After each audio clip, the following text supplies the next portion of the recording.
के देख लीजिए, डायलॉग बोलने के पैसे बढ़ते हैं।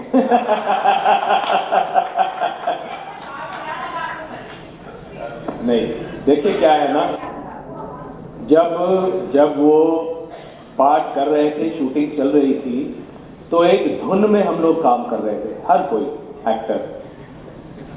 समझ में नहीं आ रहा था कि इतना सक्सेस जो सोचा नहीं था कैसे आ गया। उस सक्सेस को एंजॉय करने तक का समय नहीं मिला। साथ में फिल्में आना शुरू हो गई तो करियर के पीछे दौड़ने लगे।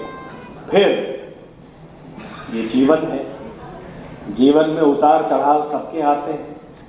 कृष्ण के जीवन में भी उतार चढ़ाव आए थे।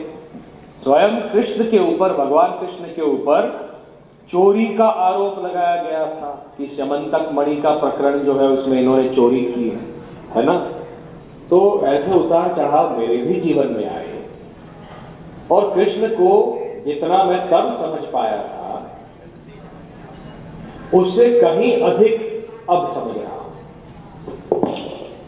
क्योंकि हर समस्या का समाधान मैं कृष्ण की गीता में ढूंढता हूं, मुझे मिलता है और उसके माध्यम से मैं कृष्ण को समझता हूं। तो कृष्ण मेरे गुरु और मार्गदर्शक अब हैं, मेरे बड़े भ्राता समान हैं।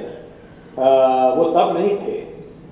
तब मैं एक रोल निभा रहा था, जबकि ज्ञानेश्वरी गीता पढ़ी हुई थी, समझ रहा था कि कृष्ण ये क्यों बोल रहे हैं, ऐसा मुझे क्यों एक्ट करना है, सब समझ रहा था। लेकिन अध्यात्म को जीना, लोग मुझे पूछते हैं, अब जैसे डायलॉग की बात की, डायलॉग बोलना इतना महत्वपूर्ण नहीं है। गीता, मुझे लोग पूछते हैं कि आपको सारी गीता याद होगी। मैं कहता हूं मेरे घर में एक तोता है, उसको भी 700 श्लोक याद है। हाँ? याद करना उतना महत्वपूर्ण नहीं है। आपके जीवन में जब कुरुक्षेत्र जैसी एक परिस्थिति आएगी, कुरुक्षेत्र क्या है? दुविधा की मनस्थिति है, द्विधा मनस्थिति है, मैं ये करूं कि ये करूं। वो हर क्षण दुविधा का कुरुक्षेत्र का प्रतीक है, कुरुक्षेत्र उसका प्रतीक है, ठीक है। ऐसे क्षण में, दुख के क्षण में, उन 700 श्लोकों में से किसी एक श्लोक को आइडेंटिफाई करना, उसका सही अर्थ समझना और उसको आचरण में उतारना, ये कृष्ण को समझने का मार्ग है।